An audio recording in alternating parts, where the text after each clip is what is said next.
Bonsoir. Et si ce soir, vous étiez président de la République? C'est ce que je vous propose d'imaginer pendant un peu plus d'une demi-heure, d'imaginer que vous êtes à la tête d'une cellule de crise, comme on dit en France, ou d'une situation room, comme on dit aux États-Unis, un lieu, une pièce où les présidents de la République prennent des décisions stratégiques. Mais ce soir, c'est vous qui allez prendre cette décision. Par exemple, le Mistral, ce fameux navire, est-ce qu'il faut ou non le livrer aux Russes? Pour vous aider à répondre, j'ai réuni ce soir des diplomates, des militaires, des conseillers politiques qui ont déjà participé à ce genre de cellule de crise. Ils vont vous aider à répondre. Vous pouvez poser des questions aussi via le hashtag vous président. Et maintenant, il ne reste plus qu'à vous installer. Mais n'oubliez pas, dans 40 minutes, c'est vous qui prendrez la décision.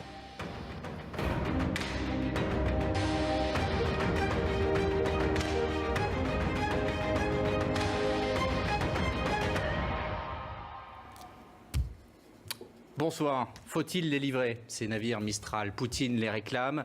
Un contrat a été signé en 2011, le 25 janvier. Un contrat pour 2 navires avec une option pour 2 autres.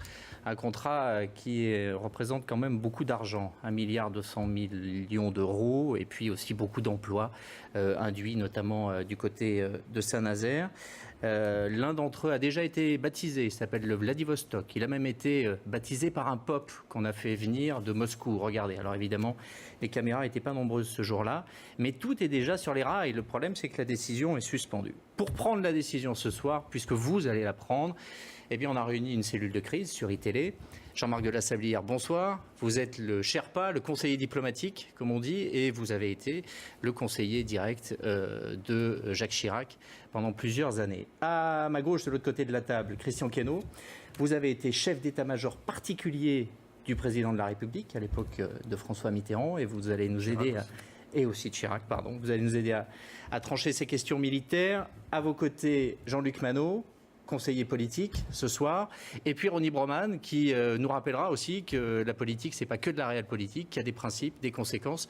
Vous avez été patron de MSF, les logiques de guerre, vous savez ce que c'est. Mais d'abord, pour bien comprendre de quoi on parle, eh bien, on va s'intéresser à ce Mistral. Qu'est-ce que c'est? Comment ça marche? Comme dirait mon collègue Chevalet. Regardez. Un Mistral est un BPC, un bâtiment de projection et de commandement. Longueur, 199 mètres. Largeur 32, poids 20 000 tonnes. Il n'est pas destiné à combattre d'autres navires, mais plutôt à diriger et coordonner des opérations aéronavales, des opérations de projection rapide. Il a été conçu pour accueillir des états-majors interarmés dans les mêmes conditions qu'un poste de commandement à terre. Pour assurer sa mission de projection, le Mistral peut emporter 16 hélicoptères, 50 véhicules blindés et 13 chars d'assaut. Le bâtiment a la capacité de loger 450 soldats, voire 700 pour des opérations plus courtes. Les soldats peuvent se projeter rapidement sur des théâtres d'opération grâce aux 4 barges de débarquement. À son bord également, un hôpital avec 2 salles d'opération, un scanner et 69 lits médicalisés. Les marins l'appellent entre eux le couteau suisse. Joli couteau suisse, un peu cher aussi. Pour commencer, parole aux militaires. En général, pourquoi est-ce qu'ils le veulent, ce bateau, les Russes? Ils le veulent parce qu'ils n'en ont pas. Ils n'ont pas de bateau de ce type. Les Américains en ont, plus gros que les nôtres, bien entendu, mais c'est toujours un effet d'échelle. Et jusqu'ici, les Russes ne possédaient pas ce genre de navire. Et beaucoup de discussions ont eu lieu au sein de l'état-major russe et dans l'industrie russe. Est-ce que nous sommes capables de produire ex nihilo ce genre de bâtiment? Alors globalement, et à quoi il sert? Il sert, alors c'est un bâtiment, comme on a dit, un BPC, bâtiment de projection et de commandement. La projection, ça permet de débarquer, je dirais, n'importe où, des troupes, puisque vous avez des systèmes qui permettent de dérouler à bord, avec les chalands de débarquement, qui permettent de dérouler des tapis de sol sur lesquels les chars, les véhicules peuvent rouler, quelle que soit la nature du sol initialement. Donc c'est un bateau de réaction rapide. C'est un bateau de réaction rapide où, par exemple, moi j'étais à bord en 2006 quand les Français ont évacué du Liban au moment de la guerre entre le Hezbollah et Israël. Et il y a 4000 personnes qui ont été évacuées et donc il est modulaire à l'intérieur, on peut y mettre des états-majors, on peut développer encore plus de salles d'opération. C'est techniquement une belle réalisation. Néanmoins... Non mais ça d'accord, mais pourquoi les Russes veulent ce bateau-là et pas un autre? On va voir une carte de l'ensemble de leur marine. elle est gigantesque, leur marine. Elle est répartie sur 11 fuseaux horaires. Pourquoi ils ont absolument besoin de ces 2 bateaux? Ça ne va pas changer la face de la marine russe. Ça ne va pas changer la marine russe, mais ça va faciliter le commandement des opérations, par exemple en mer Noire ou ailleurs. En mer Noire, donc le lieu dont on parle en ce moment, le lieu de crise, on le voit sur cette carte. Monsieur le diplomate, imaginons que ce Mistral parte de Saint-Nazaire, aille à Sébastopol en Crimée, on a l'air de quoi? Écoutez, moi, il me semble, sauf si le général Queneau me contredisait sur ce point, c'est que ça ne modifie pas, c'est pas un navire qui modifie en quoi que ce soit l'équilibre stratégique. Hein. Donc, mais ça leur permet de mettre le bazar à plein d'endroits de la planète. Oui, c'est un navire qui leur est certainement utile, mais il a été dit à l'époque que au moment où le contrat a été conclu, que ça n'avait pas d'effet, en tous les cas, que ça ne modifiait pas l'équilibre stratégique. Bon, je comprends qu'il n'est pas armé actuellement. S'il était livré, ça c'est un autre problème. Mais ce qui est important, c'est s'il apparaissait dans le paysage, effectivement, ça pourrait choquer. Mais ce qui est important, a raison quand même. Non, mais ce qui est important, c'est de savoir si ça aurait une utilité quelconque, si vous voulez, dans la gestion de la crise actuelle, ce que je ne crois pas. Hein. Vous pensez que ça ne changera rien sur l'Ukraine? Je ne pense pas. C'est pas un bateau stratégique, c'est pas comme un porte-avions, c'est pas comme des sous-marins nucléaires d'attaque, etc. C'est un bateau qui est techniquement pas mal, mais ça changera pas les choses. Que dit notre conseiller politique? Non, mais d'ailleurs, moi je ne suis pas spécialiste des questions militaires, mais j'essaie de m'informer et on se demande pourquoi les Russes sont si attachés à obtenir ce bateau, puisqu'ici on nous dit qu'en gros ça ne va pas leur servir à grand chose et qu'eux-mêmes sont extrêmement sévères avec ce bateau. Je regardais ce qui est écrit dans les Izvestia, juste là. Il n'a rien de bien compliqué dans le Mistral, c'est une barge avec un moteur et un pont pour les hélicoptères et les chars. Le Mistral dit une source haut placée dans l'escadre de la Baltique. Le Mistral est un navire construit selon les normes civiles, c'est un banal ferry pour le transport d'automobiles. Il ne faut pas oublier qu'il y a eu des luttes à l'intérieur de l'état-major sur le fait beaucoup de difficultés des bateaux pour à l'étranger. Du point de vue stratégique. Ouais. Ou alors il y en a qui mentent. Pourquoi est-ce que ça inquiète autant les pays baltes, où il y a beaucoup de minorités russophones? Les Estoniens, les Lituaniens, même les Japonais disent avec le Mistral, les Russes vont remettre la pression sur les îles Kouril. Ça inquiète tout le monde. On est en train d'imaginer de donner un bateau qui fait peur à tout le monde. C'est moi qui vous pose la question. Je pense que c'est symboliquement que c'est quelque chose qui, sans doute, les gêne. Le fait, c'est un premier gros contrat qui a été conclu, je veux dire, avec la Russie. Donc, c'est quelque chose qui a suscité des réactions, même au moment où il a été signé. Il faut voir que l'époque où ça a été signé, c'était l'époque où Medvedev était président, où il y avait on n'aurait pas qui est une idée dont on pourra d'ailleurs discuter, qui est celle du grand partenariat avec la Russie. Et donc, c'est pas seulement, je dirais, il faut aller au-delà, pas seulement dire c'est pas seulement, parce que lorsque la France construit et vend un navire, c'est important, pas seulement en termes d'emploi, ce qui déjà est très important, c'est important pour notre industrie d'armement et pour notre indépendance. Et donc il faut voir qu'il y a quand même des intérêts qui sont de défense nationale française qui sont importants. On a bien fait de signer le contrat. Ça, vous ne remettez pas en cause. Oui, de toute façon, le contrat a été signé. Donc oui, mais on a bien fait de le signer ou on n'aurait pas dû? Non, on a bien fait. Non, oui, je pense. Oui, non, mais ça, c'est déjà une chose. Ce bateau, évidemment, ça a créé énormément d'emplois à Saint-Nazaire. Ça a considérablement relancé les chantiers navals. Jean-Luc, d'après vous, politiquement, comment les Français comprennent cette crise? Est-ce qu'ils se disent que il ne faut pas se tordre les méninges pour rien et que ça fait des emplois et que c'est très bien? Ou est-ce que toutes les considérations D'abord, si on regarde les éléments chiffrés dont on dispose, les Français, comment ils comprennent rien. C'est un dossier qui leur paraît extrêmement compliqué et extrêmement lointain. Et il y a toujours, dans les réactions, cette espèce d'affrontement dans l'opinion entre des pragmatiques qui vont dire l'emploi d'abord, l'industrie française, le danger que ça peut représenter, et puis des idéalistes, des moralistes, on va dire, même si c'est des catégories qui sont mouvantes naturellement et qu'on peut imaginer qu'on peut trouver heureusement l'un et l'autre dans toutes les catégories, disent non. Il y a un événement nouveau qui s'est produit, c'est qu'on a dealé avec un pays qui était un pays en paix et qu'on va livrer cet armement à un pays belligérant. En tout cas, c'est tous ces éléments-là qui ont conduit François Hollande à suspendre la livraison. Regardez, depuis, ça n'a pas bougé, on botte en touche, depuis maintenant quasiment 2 mois. Il n'était pas possible de livrer ce bâtiment, alors même qu'il y avait la preuve que des militaires russes pouvaient être engagés en Ukraine et qu'à tout le moins, un soutien était apporté aux séparatistes. Cette question du Mistral n'a pas été posée du tout ici. Je prendrai ma décision en dehors de toute pression, d'où qu'elle vienne, et en fonction de 2 critères.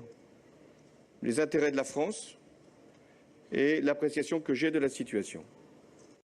Je vous ai dit, pression d'aucune sorte, pas de pression du temps non plus. Il y a des règles liées au contrat, et pour l'instant, nous sommes dans les règles. En gros, on a décidé de faire de ce Mistral une arme diplomatique aussi pour faire plier Poutine, essayer qu'il arrête de mettre de l'huile sur le feu en Ukraine. Est-ce que c'est comme ça qu'on fait bouger Poutine? Je l'ai rencontré une fois, ça m'a pas l'air d'être un type très influençable quand même. Est-ce que c'est comme ça qu'on parle à Poutine? Et pourquoi est-ce que que on a fait de ce navire une arme on l'a mis dans le paquet, si je puis dire, des sanctions? C'est une question que l'on peut vraiment se poser. Il fallait pas le faire? Non, je pense qu'il ne fallait pas le faire.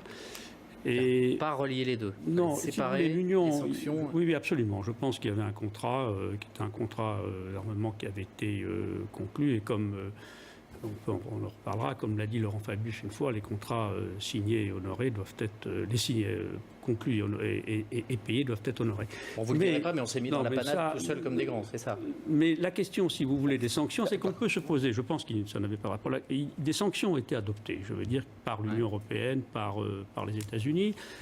Et il faut se poser la question de savoir pourquoi est-ce que ou à quoi servent ces sanctions. Bon, ces sanctions ont été adoptées à plusieurs moments, notamment lorsque au moment de l'annexion de la Crimée, et puis ensuite en juillet, et ensuite en septembre. Ce sont des sanctions qui, au-delà des ventes d'armement, contrats à venir, pas les contrats passés, concernent notamment le secteur économique. Alors, est-ce que des sanctions de ce type ont des effets à court terme ? On peut en douter. Quand vous regardez toutes les sanctions qui ont été adoptées depuis 20 ans dans le monde, surtout à l'égard d'un pays aussi important que la Russie, les sanctions à court terme, penser qu'un pays va revenir sur ce qu'il a fait, c'est peu probable. Les sanctions ont des effets à long terme. Ceci, on l'a vu assez souvent. Au bout de quelques années, les sanctions économiques ont des effets. Donc la question est de savoir en quoi est-ce que les sanctions qui ont été adoptées maintenant, je ne parle pas de l'affaire du navire, ont sur la situation en Ukraine ou sur la position de la Russie un effet. Et ces sanctions ont été adoptées comme un signal, je pense, à Poutine et aux Russes, en leur disant, écoutez, ne dérapez pas, faites attention. Voilà. Il y a une autre solution, on va l'évoquer après la pause, qui est de faire appel à l'OTAN. Ça revient souvent. Avant ça, juste un mot, Jean-Luc. Est-ce que les Français préfèrent qu'on soit dur avec Poutine ou plutôt conciliant, compréhensif? Encore une fois, on est juste au moment de la balance. Hein. Il est trop tôt. Il y a des moments comme ça où l'opinion, elle regarde. Ça s'est pas cristallisé. On va revenir après la pause sur le débat, sur la question de comment est-ce qu'on fait évoluer cette situation. Oui. Vous êtes président ce soir et autour de cette table, il y a des conseillers qui sont là pour vous aider à trancher une question qui paraît simple. Faut-il ou non livrer les Mistral à la Russie? On en parle depuis tout le week-end et ce soir, dans quelques minutes, vous aurez vraiment tous les éléments pour vous faire votre propre opinion, mais de manière très argumentée. Pour faire bouger Poutine, est-ce qu'on peut compter sur l'OTAN? Non. Pourquoi? Parce qu'il n'est pas sensible, il n'est pas sensible à l'action de l'OTAN. Il sait très bien que l'OTAN jamais n'agira militairement contre la Russie. D'accord. Bon, terminé. On passe à l'épisode suivant alors. C'est une. Non. Je pense, si vous voulez, que sur l'OTAN, il faut faire. Je veux dire deux choses. La première, c'est que ce n'est pas parce que on l'a dit tout à l'heure que ces Mistral ne devaient pas être, en tous les cas, mêlés à l'affaire des sanctions. Maintenant, en ce qui concerne l'OTAN, il faut faire très attention et revenir à ce qu'est l'Ukraine, n'est-ce pas ? L'Ukraine est un pays qui a connu dans l'histoire des influences qui sont des influences à la fois européennes et des influences russes. L'Ukraine est un pays qui connaît les deux influences. Les marches de l'Empire. Et faire l'idée que l'Ukraine puisse choisir est en soi une mauvaise idée, je veux dire. Est en soi une mauvaise idée. L'Ukraine doit s'entendre avec les deux et il faut un partenariat des deux sur l'Ukraine, parce que c'est la géographie qui commande et c'est l'histoire de l'Ukraine qui commande. Et donc introduire l'OTAN, par ailleurs, dans une affaire comme ça, c'est plus qu'un chiffon rouge, n'est-ce pas ? C'est véritablement créer une escalade supplémentaire. Donc je pense que ce serait une mauvaise idée.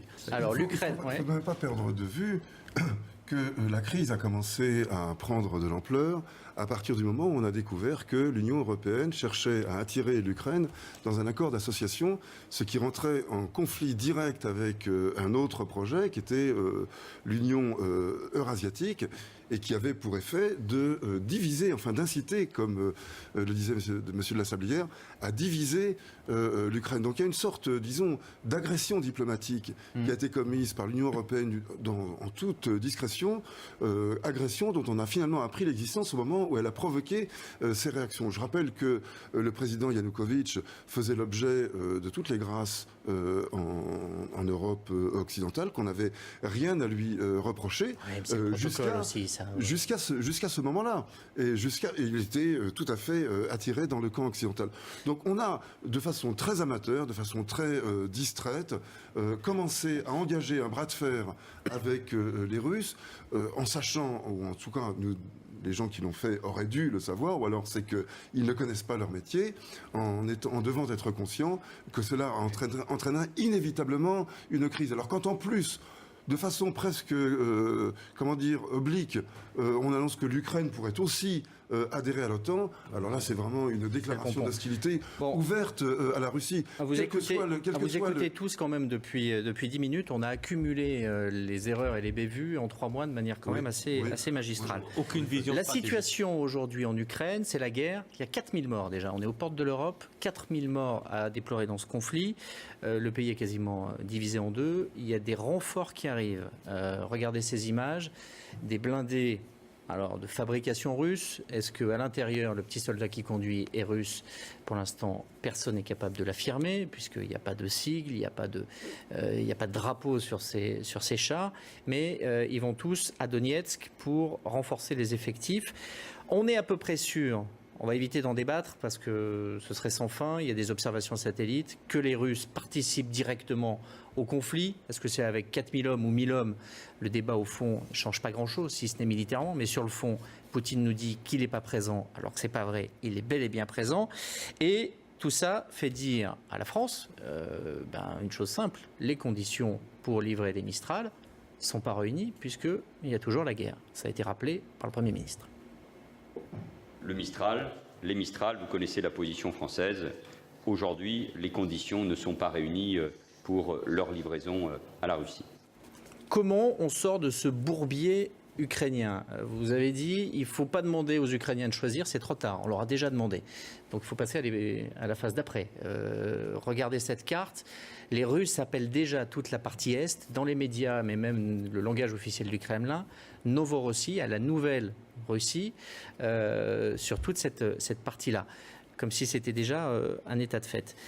Est-ce qu'il faut soutenir Poroshenko, y compris militairement, pour l'aider à récupérer tout son territoire ? D'abord, quels sont les objectifs des Russes ? Et je pense que nous ne les connaissons pas. Et en tous les cas, ils ne s'expriment pas sur ce point. Quels sont ces objectifs?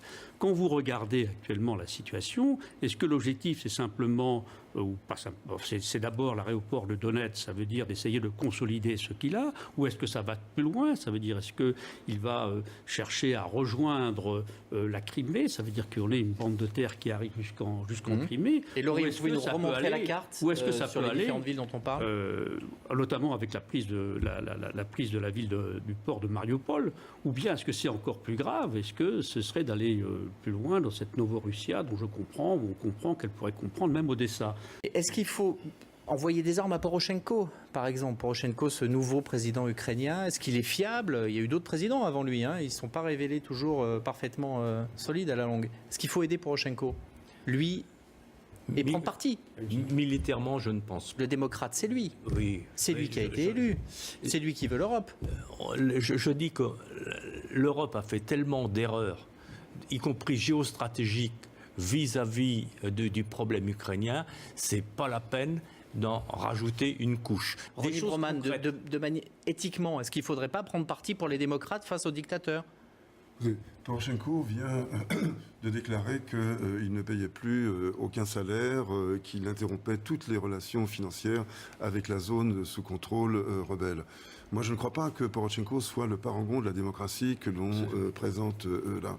Donc, il ne s'agit pas ici que l'Europe commence à distribuer les bons et mauvais points, que l'Europe dise qui est digne de son aide, qui la refuse. Je pense qu'il faut avoir une approche. Je pense que la véritable éthique consiste à avoir une approche politiquement responsable, c'est-à-dire qui va vers l'apaisement. Et pour aller vers l'apaisement, il faut tenir compte d'une part de la position géographique, disons la position géopolitique de l'Ukraine, qui se situe entre l'Est et l'Ouest, entre la Russie et l'Europe, et donner des garanties, d'une certaine manière, de finlandisation, de neutralisation de l'Europe.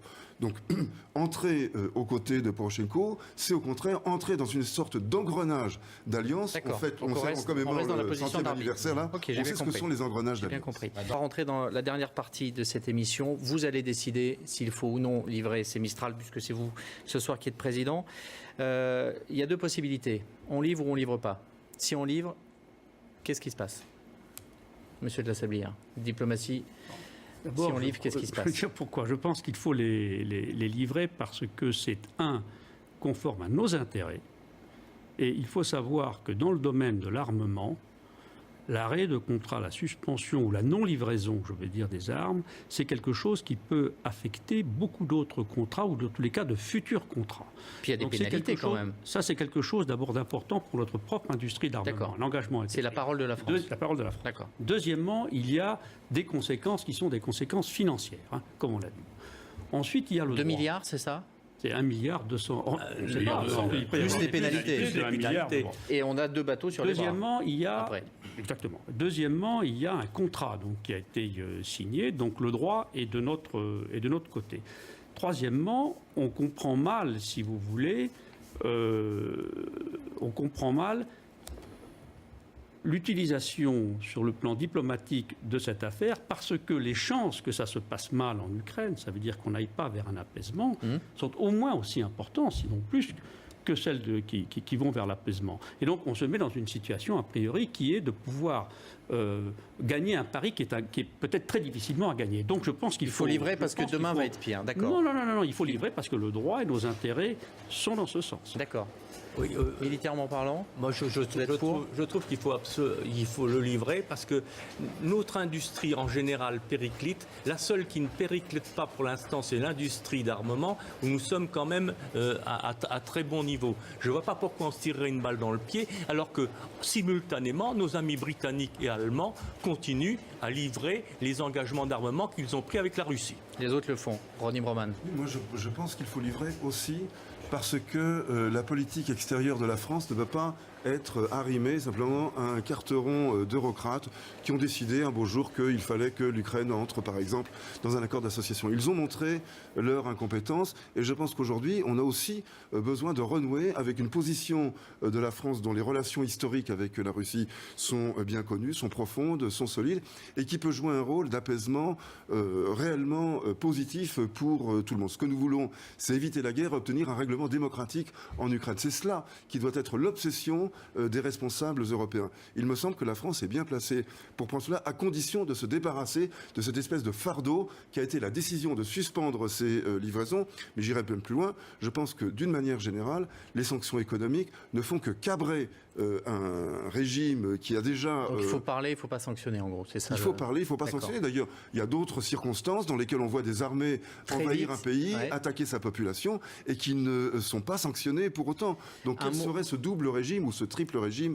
Maintenant, c'est à vous de voter. Vous avez le site itélé.fr, vous avez le hashtag vous, président, c'est vous qui allez prendre cette décision, sauf que vous avez désormais toutes les cartes en main, ce qui n'était pas forcément le cas il y a un peu plus d'une demi-heure, et vous avez bien fait de rester avec nous ce soir pour cette première émission. La recommandation donc de la cellule de crise de iTélé, c'est de livrer. En tout cas, maintenant, c'est à vous de vous faire une opinion. Rendez-vous la semaine prochaine, parce que la semaine prochaine et dimanche prochain, eh bien, vous serez toujours président. Profitez, ce n'est pas le cas pour tout le monde.